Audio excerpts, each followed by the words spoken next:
Bueno, hola a todos, bienvenidos a un nuevo bloque de trabajo final. Espero que estén muy bien. Mi nombre es Julia y hoy quería comenzar esta presentación haciendo todos juntos contacto con el momento presente. Pero no hay una técnica para esto, o si la hay, yo no la conozco. Por lo que quizás podemos comenzar solamente sintiendo nuestros apoyos. Sintamos cómo tenemos acomodados los pies sobre el suelo, las piernas sobre el asiento y la espalda contra el respaldo. Sintamos cómo ahora nuestros dedos de los pies, nuestros empeines, nuestros tobillos y pantorrillas se relajan. Por una vez, no son ellos los que están sosteniendo nuestro peso, así que dejémoslos descansar. Ahora, sintamos nuestros muslos, nuestras panzas, nuestro estómago, nuestra espalda. Dejémoslos expandirse, relajarse. Sintamos nuestro pecho, nuestros hombros. Dejémoslos que se abran, que estén cómodos. Dejemos que la energía fluya por nuestros brazos sin cerrarlos ni flexionarlos. Y dejemos que nuestra mandíbula y nuestro ceño no estén ni fruncidos ni tensionados. Que se relajen y nuevamente sentir una comodidad. Sientan su respiración. Sientan cómo inhalan y exhalan, pero intenten no alterarla, solamente observarla. ¿Pueden hacerlo? A medida que lo hacen, les pido que ahora sientan cómo cada vez que el aire entra, se expande a todas las esquinas de su cuerpo. Cómo llega a lo alto de su cabeza, a las puntas de sus pies, a sus laterales. Sientan cómo su cuerpo se ensancha llenándose de aire y se desinfla. ¿Cómo les resulta esta distancia que hay entre la cabeza y sus pies? ¿Cómo sienten lo que es su yo? ¿Se sienten cómodos? ¿Lo sienten demasiado grande? ¿Propio? ¿Ajeno? Bueno, sea como lo sean, este yo ahora está en el terapéutico. Es un poco después del atardecer. Todos tuvieron un día antes que esto. Algunos fueron a trabajar, otros a la escuela. Unos se juntaron con familiares, con amigos. O sea, quizás algunos llegaron temprano y pudieron comprar algo en el buffet, otros tarde y tuvieron que quedarse de pie en el fondo. Pero todos en algún momento eligieron dejar de hacer lo que estaban haciendo para venir aquí. Luego de esto, también tendrán otras cosas. Su rutina continuará. Unos tendrán una noche larga y otros se irán a dormir para comenzar nuevamente mañana. Pero sea como sea que sean su antes y su después, les pido que por lo que queda de presentaciones lo olviden. Intenten solamente observar lo que es su ahora. Piensen cómo les resulta que en este momento de su vida, este sea el lugar donde están presentes. Observen lo que es y lo que conforma su ahora.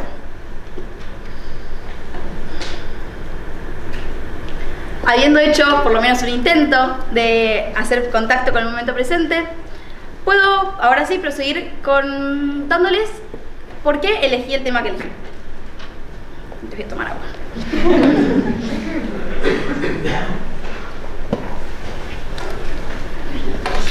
El año pasado, cuando llegó el momento de elegir el tema, yo sabía que quería hablar de muchísimas cosas. Quería exponer acá sobre las clases sociales y quería investigar para mí sobre la relación entre el cuerpo y la mente.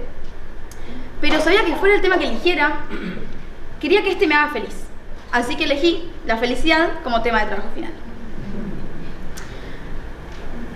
Dado que a continuación vamos a hablar sobre la felicidad, es solo correcto comenzar definiéndola. Para esto les voy a contar lo que dice la RAE, que es la organización que define las palabras de la lengua hispana. Esta dice que la felicidad es un estado de plena satisfacción material y espiritual. Pero si todos sentimos pérdida, nos angustiamos, nos enfermamos, y una gran parte de la sociedad no tiene una plena satisfacción material, este estado es muy antinatural. Eso fue lo que pensé la primera vez que lo leí. Pero luego lo volví a reflexionar, y quizás a lo que se refiere la RAE es a que uno tiene que ser capaz de mirar a su situación material, a su situación espiritual, y estar plenamente satisfecho con esto. Y de esa forma alcanza la felicidad. Esta es una de las muchas definiciones que hay a lo largo del tiempo y de la historia, sin ni más ni menos valor que ninguna otra. Por lo que quizás encontremos más certezas en la etimología de la palabra, en su origen, de dónde viene. La palabra felicidad viene del término griego felicis, que significaba fértil. La fertilidad, sea de un campo y que éste fuera capaz de dar muchos frutos y alimento, o de una mujer y que ésta pudiera conseguir muchos hijos, eran consideradas una bendición. Por lo que el término evolucionó para convertirse en cosas positivas, como goce o buen destino, y llegar a como la conocemos hoy en día, felicidad. Buscando otros puntos de vista, me encontré con que el inglés tiene la palabra happiness, que es muy similar en sus sinónimos y significado a la felicidad que tenemos en el español. Pero viene de una palabra que es hap, que significaba chance, que a su vez viene de otra, que era haepic y significaba igual. Es decir que para el inglés la felicidad comenzó teniendo que ver con el equilibrio, para luego con las posibilidades y finalmente con el placer. El alemán, por su parte, es un idioma muy particular en este sentido, porque tiene la misma palabra para suerte que para felicidad. Esta es Glück, y viene de una palabra más antigua que significaba éxito fácil. Podemos decir que quizás el alemán no piensa en la felicidad como algo que uno puede ganarse o gestionar. La felicidad viene cuando el azar o el destino lo permiten.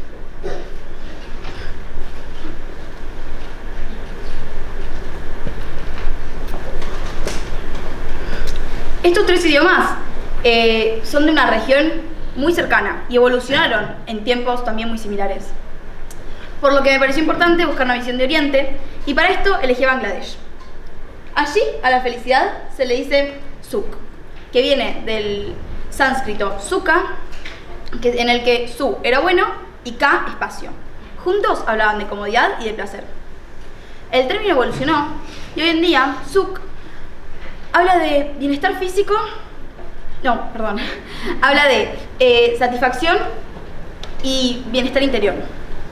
Podemos decir que quizás en Bangladesh se piensa en la felicidad de una forma similar a la que dijimos que lo piensa la RAE, como si para ser feliz uno tuviera que estar satisfecho con su vida. Ahora bien, vimos distintas definiciones y etimologías y en ninguna encontramos un denominador común que nos pueda poner a todos en esta sala de acuerdo en qué es la felicidad. Sin embargo, todos de alguna forma la sentimos. Todos los idiomas tienen una palabra para ella y podemos casi que pensar que es algo inherente en el humano. Esto me lleva a preguntarme cómo es que la sociedad en la que vivimos la trata. Así que a continuación les hablaré de la relación entre la felicidad y la sociedad.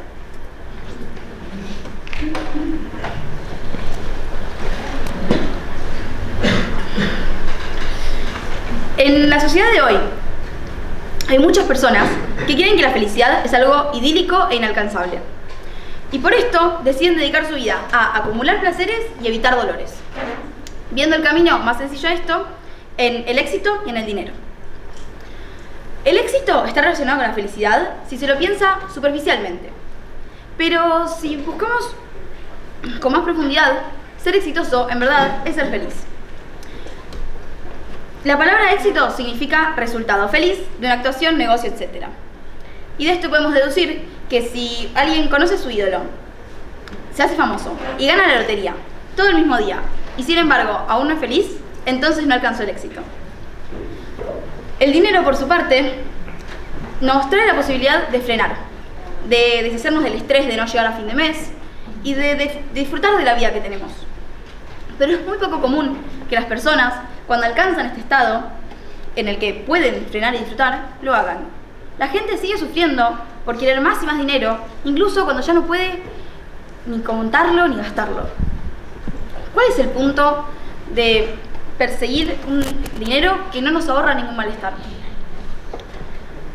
Es entonces que les quiero contar sobre dos verbos muy particulares que tenemos en nuestro idioma y sobre cómo Rodolfo Kusch, un filósofo argentino del siglo XX, que recién hoy en día está siendo redescubierto, los relacionó. Uno con Europa y uno con la América originaria. Estos verbos son el ser y el estar. Y Kush dice que ser es la versión europea y estar la americana. Esto lo explica con que el verbo ser, con sus orígenes en latín, en los cuales el ser significaba ese y era estar sentado, y estar era stare y era estar parado. Para Europa y la visión europea, uno es lo que tiene, es lo que logra. Sin embargo, los pueblos originarios veían la realidad de que uno no puede ser alguien en el mundo sin antes estar en el mundo. El verbo ser necesita sentarse en el mundo, y para esto debe dominarlo y doblegarlo. El estar, por su parte, trae la posibilidad de conectar con el entorno, de pararse en el mundo y aceptarlo, experimentarlo.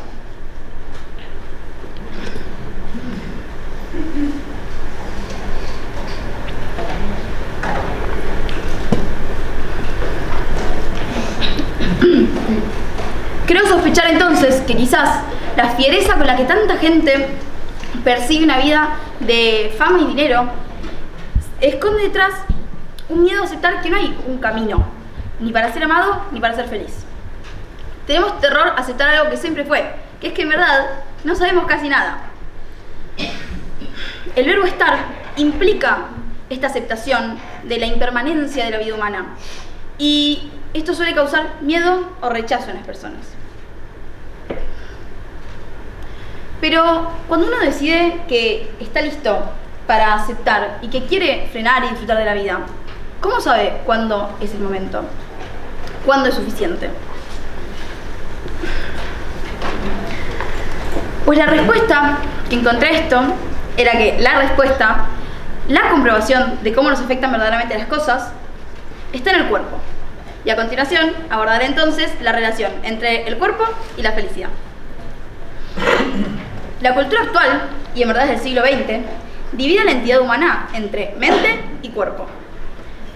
Esto comenzó con René Descartes y se asentó al punto de que hoy en día consideramos a la mente como algo superior al cuerpo, más elevada. Pero esta fragmentación no se queda solo ahí, también fragmenta el cuerpo mismo. Hoy en día, la cabeza, el torso y las extremidades son pensadas casi sin relación. Y dentro de cada una de ellas también dividimos de formas más pequeñas. La medicina actual se encuentra en un camino de especialización cada vez más puntual, en el que llegan a haber médicos para partes del dedo. Un ejemplo muy claro de cómo esta fragmentación afecta en la salud y en la vida humana es un cardiólogo que diagnostica mirando solamente al corazón de la persona, dejando de lado una mirada holística que tenga en cuenta al resto del cuerpo, a la situación emocional y a las experiencias previas de esta persona, teniendo así muchas más chances de ser efectivo.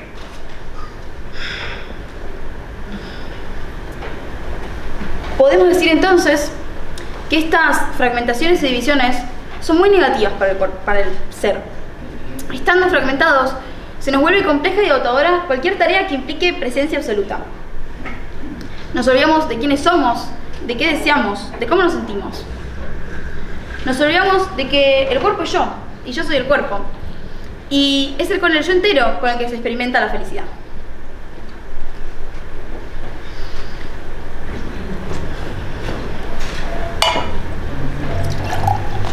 Perdón, me estoy muriendo de sed.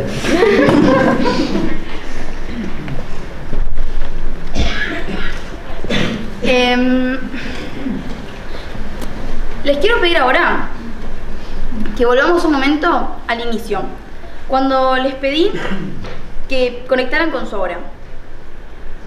Les pregunto, ¿quiénes de ustedes incluyeron en su ahora a todos los otros que están en este momento? La conexión con los otros es algo tan rutinario que solemos obviarla. Pero quienes a lo largo de la historia le prestaron atención, vieron cómo la energía vital de cada ser, que en Oriente se le suele llamar ki, está conectada. y crearon prácticas como el Reiki o el Seitai que giran en torno a cómo la conexión con otros hace circular esta energía vital.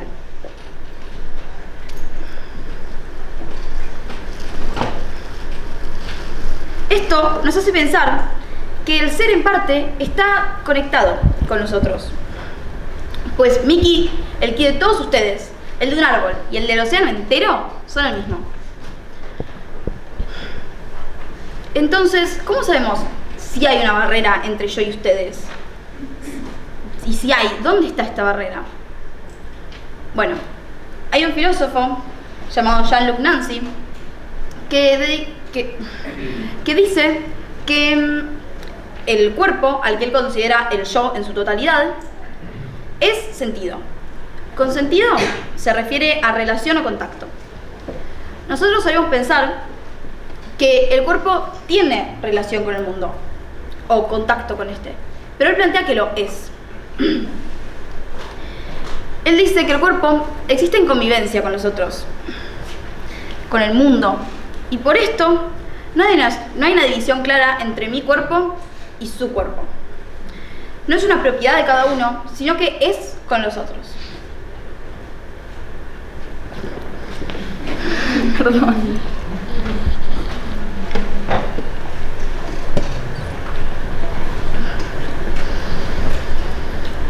Esta percepción de la conexión entre todo lo vivo la tuvieron muchísimas de las culturas, en su mayoría más antiguas, a lo largo del mundo.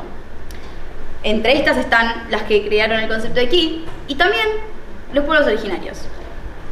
Si hacemos memoria, los pueblos originarios también en la versión estar del verbo.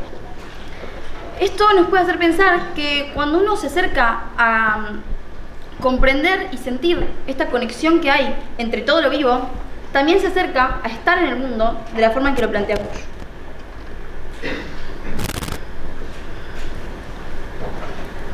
Hay un pensador alemán llamado Eckhart Tolle que dedicó su vida a pensar este estar, solo que él lo llama ahora.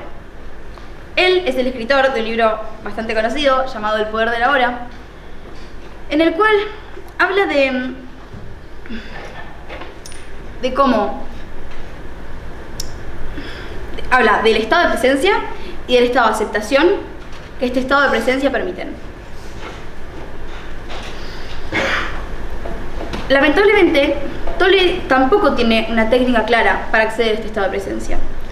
Lo que él dice es que para lograrlo uno tiene que ser capaz de desplazar el pensar del foco y por un momento solamente observar. Cuando logramos esto, nos damos cuenta de que no existen ni el pasado ni el futuro. Nosotros siempre estamos en una hora. Es cierto que podemos acceder al pasado recordando y al futuro imaginando, pero siempre, en verdad, estamos en una hora. La importancia de esta hora reside en que es en esta donde somos capaces de encontrar la presencia. Y estando presentes, podemos disfrutar y maravillarnos con la vida de una forma que, estando desconectados, no podemos ni imaginar.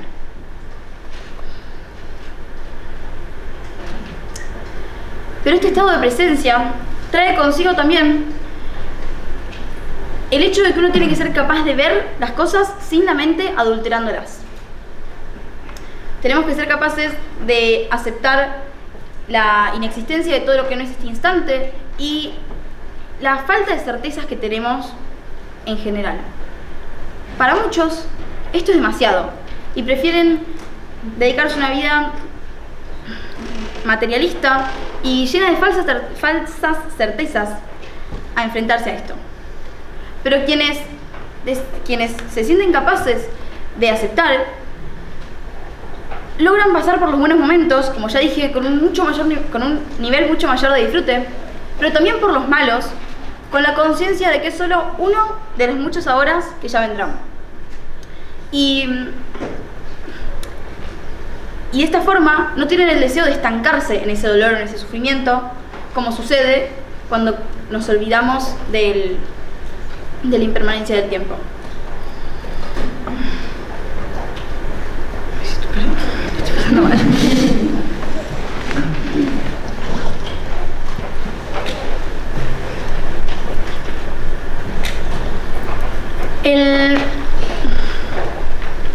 Como podemos ver, esta manera de ver el tiempo y la existencia no es la tradicional para la cultura. Y en un pasado, buscando cómo es que la cultura veía a la felicidad, es que yo había inspirado mi primer práctico. Yo hice 4 prácticos, pero el primero consistió en visitar centros religiosos. En este visité un templo judío, un centro cultural budista y iglesias cristianas. Y en cada uno de ellos busqué cómo es que buscaban y pensaban a la felicidad. En el templo judío, siempre que pregunté, pude ver que me respondían sobre la comunidad y sobre lo felices que los hacía tener a todas estas personas cerca que eran de un pueblo tan unido y resiliente. Pero investigando también pude ver que la visión judía sobre la felicidad tiene una relación con la postura que uno le pone con la mente. Esto se explica muy fácilmente con la frase de Platón de que la realidad la crea nuestra mente y podemos cambiar nuestra realidad cambiando nuestra mente. Los budistas, por su parte, también me hablaban de la comunidad cuando les preguntaba sobre la felicidad. Me hablaban de los felices que los hacía tener este círculo y un lugar de pertenencia. Pero también me aclararon que para ellos la felicidad era el estado de budeidad. Este es el máximo de los 10 estados y consiste en haber alcanzado la paz interior. Los cristianos, por último, pude ver 2 ramas de estos. En las iglesias tradicionales cristianas pude ver cómo casi que usaban la felicidad como un señuelo. Decían que la felicidad estaba en el camino a Dios y que por ende, si uno quería ser feliz, tenía que seguir el camino que ellos estaban proponiendo. Pero no fue la única visión que encontré. También tuve una charla con una sacerdote de la comunidad de cristianos y ella me habló de cómo la felicidad de la comunidad de cristianos es la rama religiosa de la antroposofía. Y ella me contó de cómo para ellos la felicidad aparece cuando somos capaces de acceder al mundo sutil. En las 3 religiones que vi y sus distintas ramas y pensamientos, siempre vi pensamientos sobre la felicidad muy distintos. Pero en todos también vi gente que afirmaba ser feliz de esta forma, lo que las vuelve inmediatamente interesantes y válidas. Mi segundo práctico consistió en observar esto que la cultura decía que era la felicidad. Es decir, visité centros de consumo para ver si la gente ahí era feliz. Fui al Shopping Dot y al centro comercial Munro y en ambos pude ver cómo la gente parecía siempre apurada. Nadie parecía feliz al entregar la billetera y deshacerse de todo el dinero que habían ganado. Y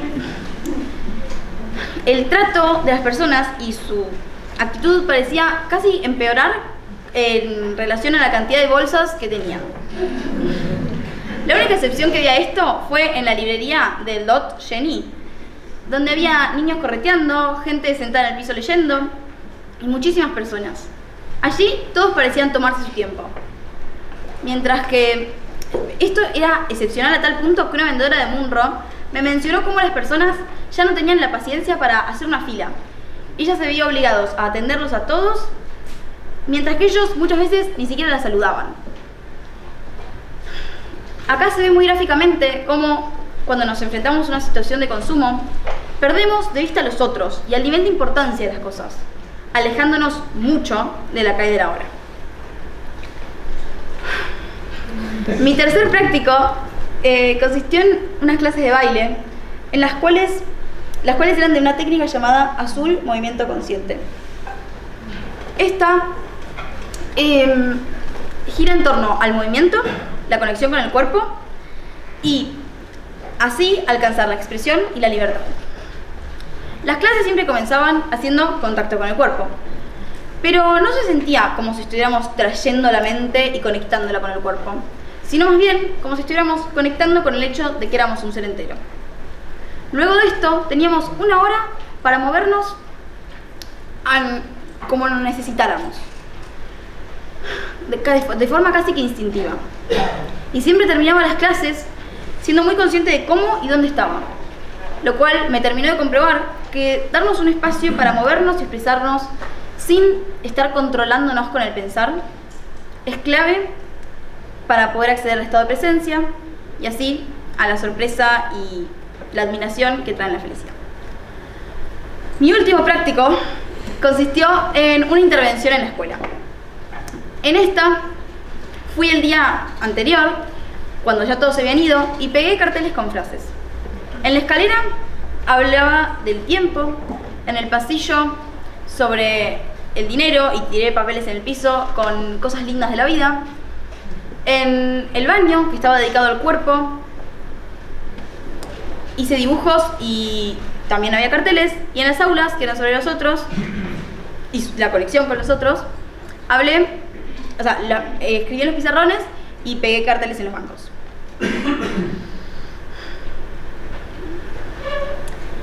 Mi objetivo con esto era que la gente llegara y se preguntara cosas, trayéndose al hacerlo al presente. También sabía que yo quería decir muchas cosas y que en este momento no me iba a alcanzar a decirlas todas, por lo que algunas las dije allí y esperé que a alguien le llamara la atención. A muchos de los profesores no les gustó nada encontrarse con algo que no se esperaban. Comenzaron a arrancar los carteles y me pregunto si siquiera habrán leído lo que habían ellos antes de hacerlo. Hubo otras personas a las que no les interesaba tanto qué era lo que habían ellos, sino quién lo había hecho y por qué. Y otros que llegaban demasiado dormidos o con el celular y no se daban cuenta de que estaban rodeados y caminando sobre papeles. Sé también que hubo personas que llegaron, leyeron, les interesó. Y pese a que esta última era la reacción esperada, todas las demás me sorprendieron y las sorpresas siempre son bienvenidas.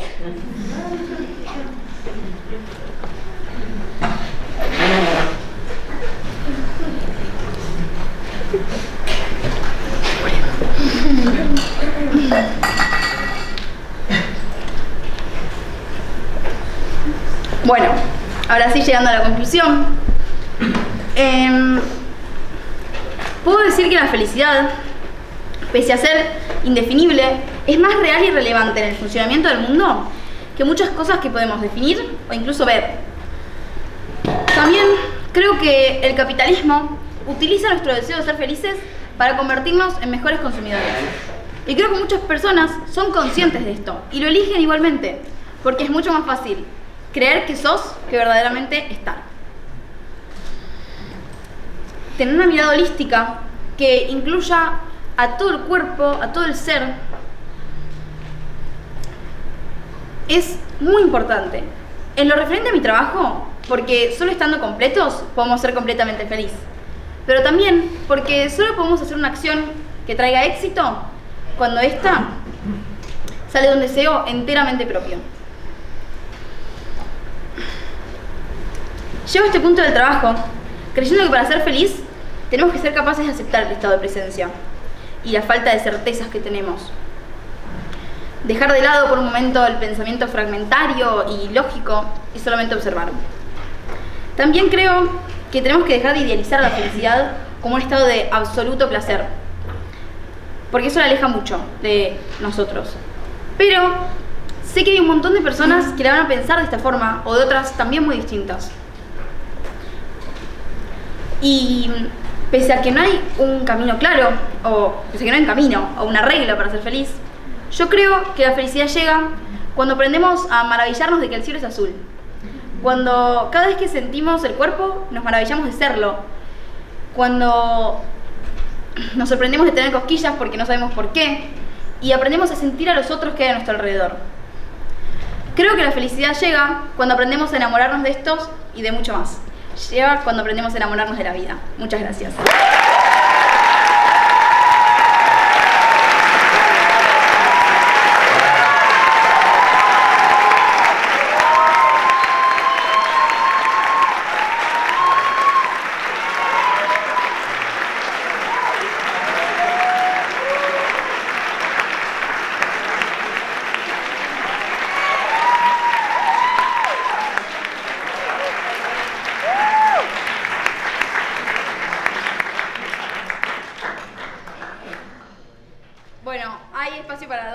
preguntas. Allá veo una. Bueno, primero felicitaciones, hermoso. Y te quería preguntar si vos vinculás más la felicidad con un estado de calma o con un estado más bien adrenalínico y así, como dopamínico. Entiendo. La verdad, no me siento muy hallada con la idea de que la felicidad es una paz interior, porque creo que los momentos de euforia que tenemos y de emociones fuertes son de las cosas más lindas de la vida. Creo que la felicidad es como poder admirar y desear ambos estados y disfrutar de ellos. Poder disfrutar de sea lo que sea que te traiga la vida. Obviamente hay situaciones dolorosas que no son disfrutables, pero tener una conciencia en estos de qué va a pasar y en los positivos disfrutarlos sin importar cuáles son, sin poner tantas reglas. No sé, perdón. Reconocido. Conozco a las 3 personas. Bueno. Bueno, te vi. Perdón. Bueno, primero felicitaciones. Gracias. Y segundo, preguntarte por qué y cómo elegiste el tema. Bueno, como dije, yo tenía muchas ganas de hacer algo que dejara un mensaje lindo en la gente. Como que sabía que muchos de los temas que me interesaban, como no sé, esto de las clases sociales, por ahí iba a terminar angustiada o que iba a terminar con pocas respuestas claras y soluciones. Después, incluso un poco me arrepentí y tengo el deseo de indagar en todos los otros temas, pero creo que la felicidad también era algo que yo experimentaba y que quería poder compartir con el resto. Entonces me parecía lindo dedicarle tiempo.